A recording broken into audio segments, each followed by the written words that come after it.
It's Saturday morning. I hope you enjoyed the Saturday morning cartoon that I posted. It's the only cartoon I've ever made, and I had to do it myself. Excuse me. Had to do it myself off of one of those online things, uh, and it took me about 6 hours, where a normal person it would probably take about a half an hour. But anyway, the text for it was from a chapter from My Life with the Spirits, where I discuss, uh, I guess, my belief system vis-a-vis the, especially the Christian, evangelical Christian spiritual worldview. But anyway, if you haven't seen it, scroll down on my page a little later, or scroll up, or however you have to do it. Today I'm going to finish up the chapter from Low Magic called The Rabbi's Dilemma, and I'm going to pick it up in just a moment. Uh, the bottom line was that I was contacted by an East Coast uh, rabbi, I would say a religious leader in his own community, uh, who requested that I perform a black magic operation. Specifically, he asked that I evoke one of the spirits of the Goetia to make his daughter-in-law pregnant with a boy. It's a long story, and if you didn't hear the whole thing, please go down on my page and listen to the 15 minutes I spoke yesterday. But I did help him out, or at least I tried to help him out, but not in the way that either he or most people might think. It's my basic field theory that every individual is their own magician, and that ultimately you can't do magic for somebody else, but you can do magic for yourself that has the effect of helping those around you. And I guess that's sort of a loophole in that process. And it always comes up when people in this particular case with the rabbi, he wanted a Goetic spirit to help his daughter-in-law become pregnant, and I am just not in the position of whipping up a demon into a triangle and ordering it to go make that woman pregnant. That's not how it's done, or at least that's not how it's done in my universe. But the very first Goetic evocation that I ever performed was that of the spirit Orobos, because I thought for myself I needed those things that Orobos can facilitate in the magician. I'll read you the description of Orobos's duties. 55th spirit is Orobos.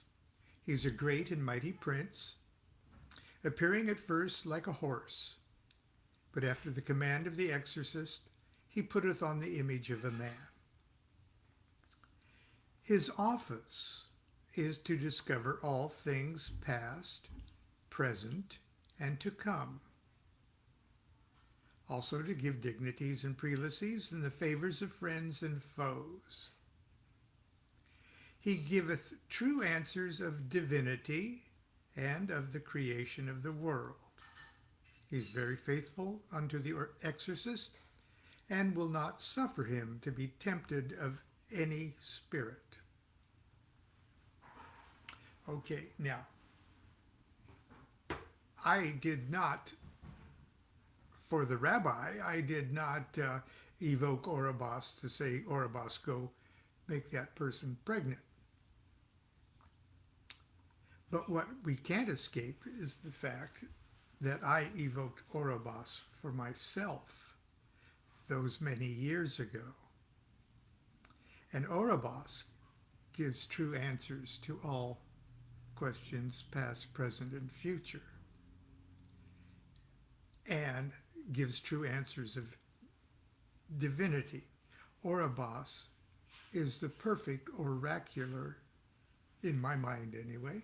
Oribos is the perfect oracular sidekick. So it may not be that I performed a Goetic evocation for the purpose of making the rabbi's daughter-in-law pregnant. But I indirectly had evoked a Goetic spirit, Oribos, in order to give me the insight, the wisdom, the wit to do whatever else I was doing with my life, including helping the rabbi out. Does that make any sense? Long ago, somebody asked me and asked Baba Lon, or they wrote me a letter and said, after practicing the lesser banishing rituals of the pentagram and hexagram all these years, do you think it has done anything at all for you? I guess we never really have proof, do we? LOL, LOL. Name withheld. Dear name withheld, you're absolutely right. We can never prove anything like that. Who knows? In the 1960s and 70s, my brother and I were both radical left-wingers. I started banishing around 1974. He didn't. Now he's a full-blown right-winger, but I'm still a shameless lefty. Did my banishing rituals protect me from the demons Rush Limbaugh and Glenn Beck? Who knows? That's how long ago this was. Many of my friends from high school are dead. Did my banishings keep me from so far sharing their fate? Who knows? I'm nearing retirement age, and I still have no visible means of support. Have my star ruby banishing rituals kept riches from my door? Who knows? Seriously, I banish to set the stage for other magical operations. It gets me in the headspace for further work. I view it just like that. Just like I've learned to unzip my zipper before I take a piss. Sure, there are other ways to get my John Thomas out, but unzipping the zipper is a tried and true preliminary to piss work. Then again, who's to prevent me from just letting go with my pants on? My best, Baba Law. Okay. After that little detour digression, we left the rabbi yesterday. I'll read the opening paragraph to where we're leading into it.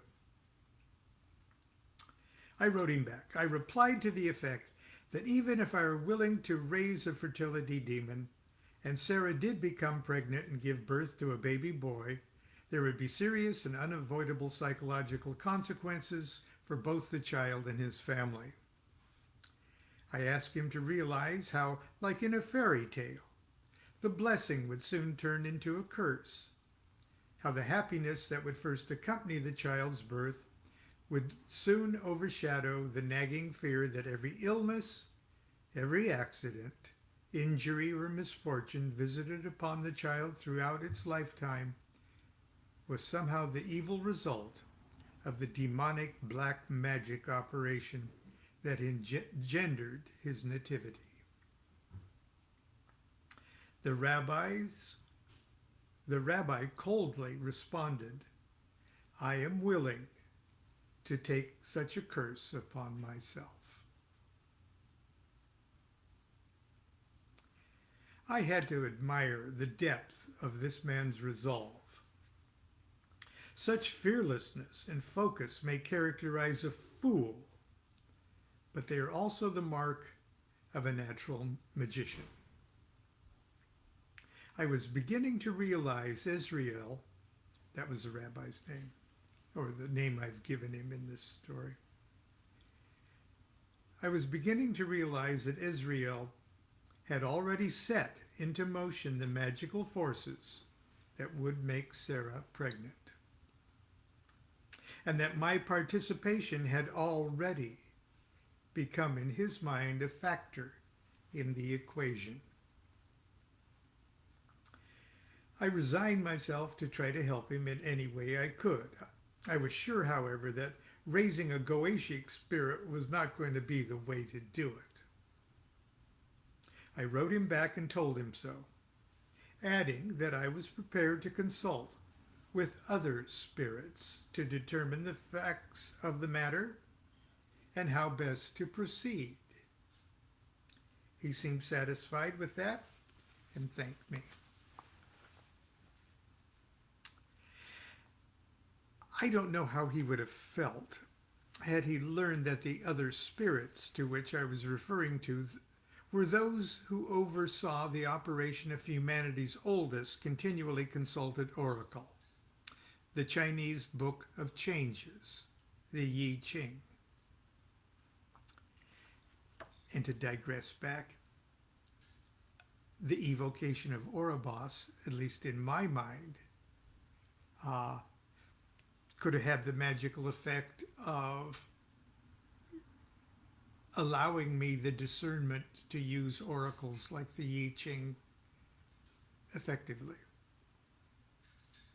So in a sense, the spirits reached back, and even me consulting the Yiching was the Goetic evocation, or the Goetic black magic that the rabbi intended.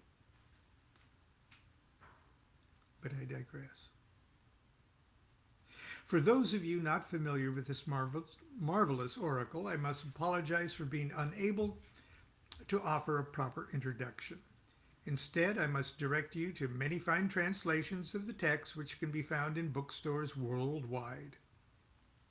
My favorite is the one by Richard Wilhelm and rendered into English by Carl F. Baines.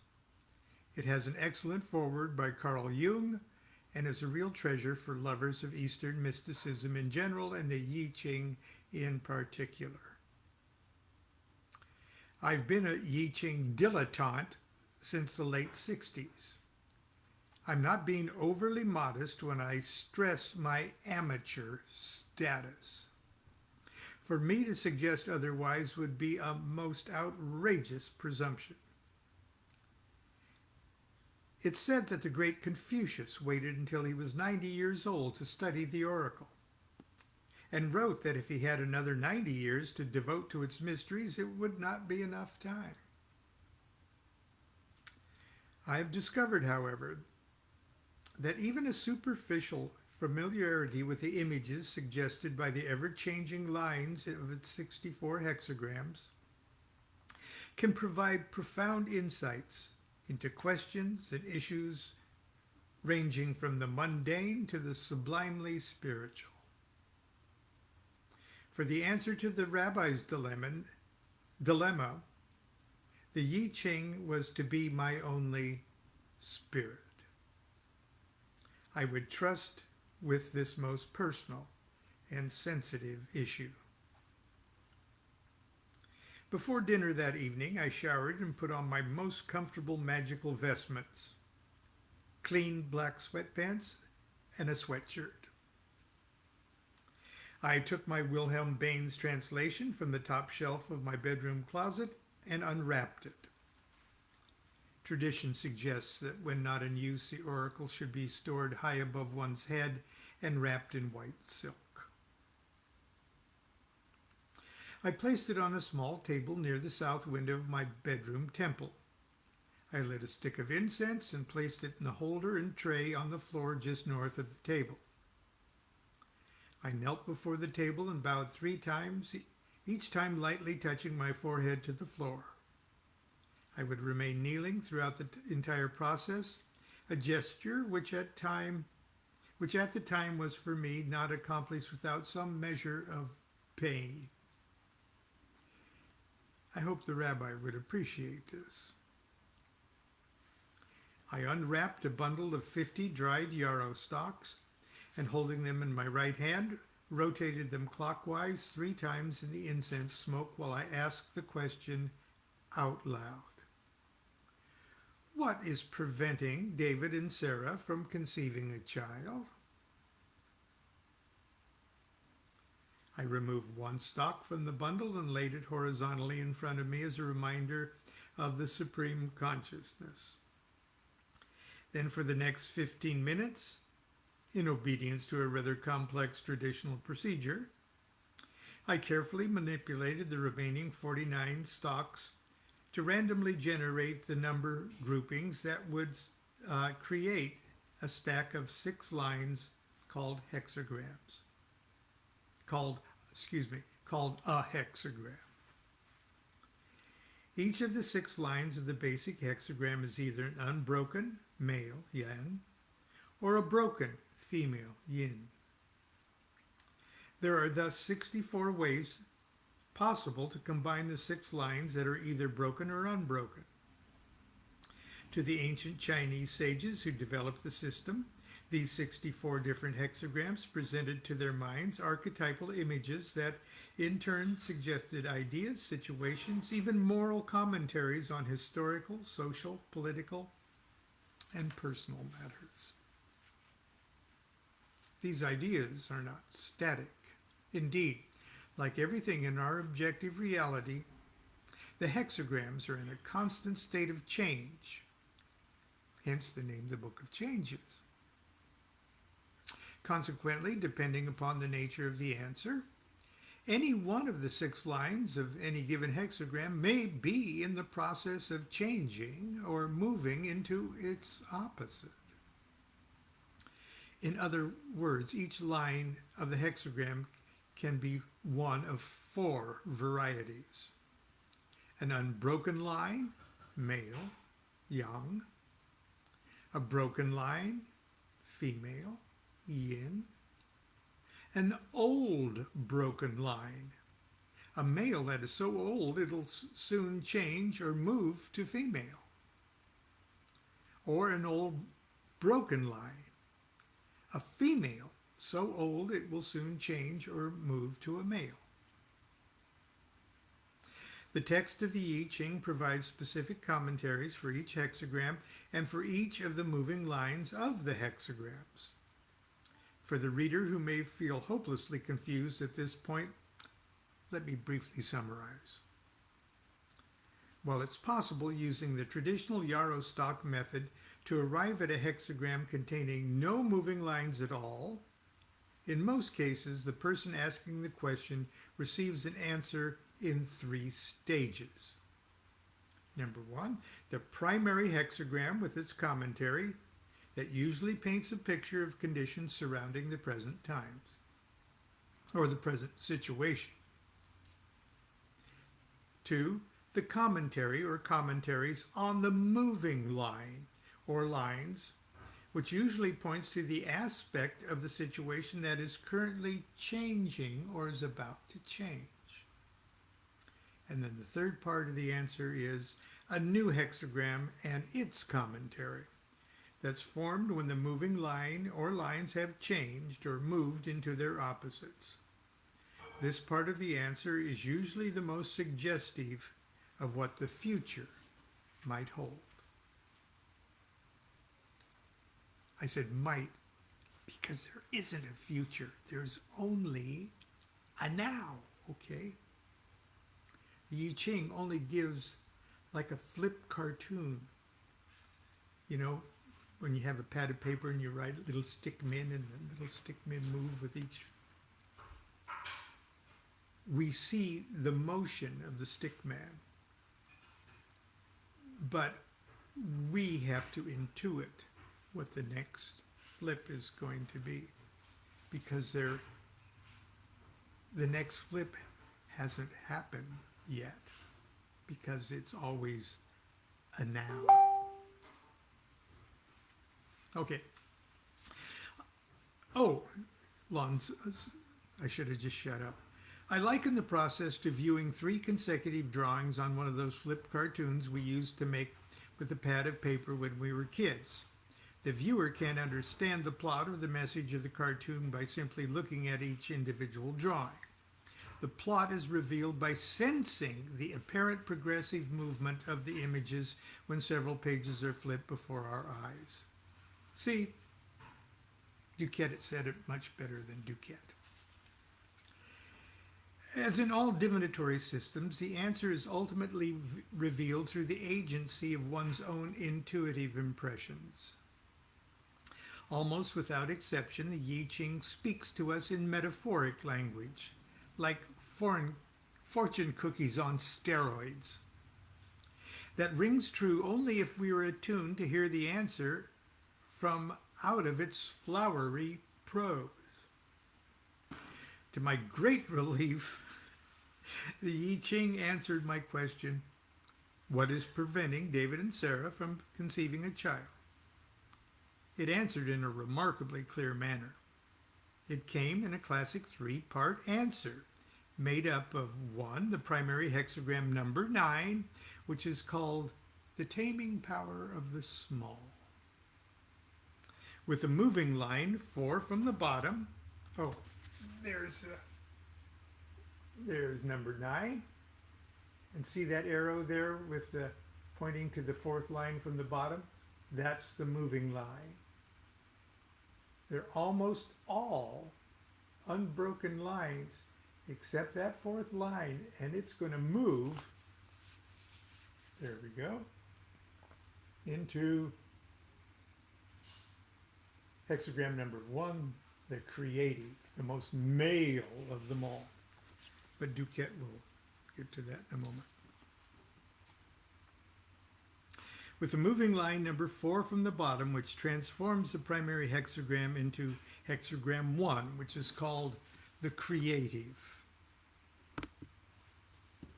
Now, it doesn't take a seer to see that the ultimate answer to my question, the 3rd and final step in the process, was hexagram number 1, the most male of all the hexagrams. That being the case, it was pretty clear to me that David and Sarah would indeed succeed in becoming parents, and that it was highly likely that the firstborn would be a boy. Furthermore, the appearance of hexagram 1 as the 3rd and final part of the answer seemed to suggest that the eventual birth of this child would be a particularly profound event. And I'm going to read a little quote from the Yiching itself. When an individual draws this oracle, it means that success will come to him from the primal depths of the universe. This, however, did not answer the question, what was currently preventing David and Sarah from conceiving and bringing forth this child, and what change would occur to make this happen. Looking back at the first part of the answer, hexagram 9, the taming power of the small, we see that most of the ingredients for a successful conception pregnancy and birth, the dense clouds it mentions, are in place, but there was as yet, quote, no rain. Here's the quote, the taming power of the small has success, dense clouds, no rain from our western region. The text continues at length, and these are a few of the highlights that jumped out at me. Here the image of many clouds, promising moisture and blessing to the land, although as yet no rain falls. Only through the small means of friendly persuasion can we exert any influence. To carry out our purpose, we need firm determination within and gentleness and adaptability in external relations. The commentary on the moving line, the fourth line from the bottom, the line which changes number 9 to turn it into number 1, says, if you are sincere, blood vanishes and fear gives way. No blame. Now, I'm certainly not a marriage counselor, and I couldn't say for sure if David or Sarah was going to need to learn a lesson in gentleness and adaptability in external relations. But it sure sounded to me like there was a real presence of fear in the relationship, and somebody was not exceeding by romantic delicacy. In any case, if David had inherited even a small measure of his father's somber insensitivity and inflexibility, Sarah just might be under a lot of emotional pressure, perhaps even enough to prevent conception. Perhaps a small change in David's attitude or behavior could neutralize his anxiety and her fears long enough to solve the problem. The Yiching's commentary on the image seemed to agree. Here it is. The wind drives across heaven, the image of the taming power of the small. Thus the superior man refines the outward aspect of his nature. Okay, that was enough for me. My spirits had spoken. I was confident David and Sarah would have a son, that Ezriel would be a grandfather, and the ageless traditions that the East Coast fairy tale community would go on at least one generation more. If David could just become, quote, a superior man, and, quote, refine the outward aspect of his nature in bed. I wrote Israel. I told him I had consulted my spirits and that I was assured a man-child would be born to David and Sarah if David made the effort to be gentle and charming to Sarah prior to making love. Then I really stuck my neck out and added, the child will be conceived the moment they lie laughing in each other's arms. To tell you the truth, I don't know why I added that last part. It just came to me like I was momentarily possessed by some fiddler on the roof type character. I immediately got an email back thanking me for my help, but no other comments. I then worried that my answer was too corny or personal or unmagical or perhaps too fiddler on the roofish to be taken seriously. About 60 days later, I received a very upbeat message informing me that Sarah was pregnant and that everyone was hoping for the best. About 6 months later, I received an email from the rabbi proudly announcing the birth of his grandson and the simple note, "Thank you for your efforts." And that's where we'll end it today. Tomorrow will be Sunday school. And I guess it'll be a surprise for both of us. Okay, go out and play. It's Saturday. Enjoy yourself, but be careful. Mask up with an N95. Continue to be good to yourself. Be good to each other. Do what thou wilt shall be the whole of the law. Love's the law. Love under will.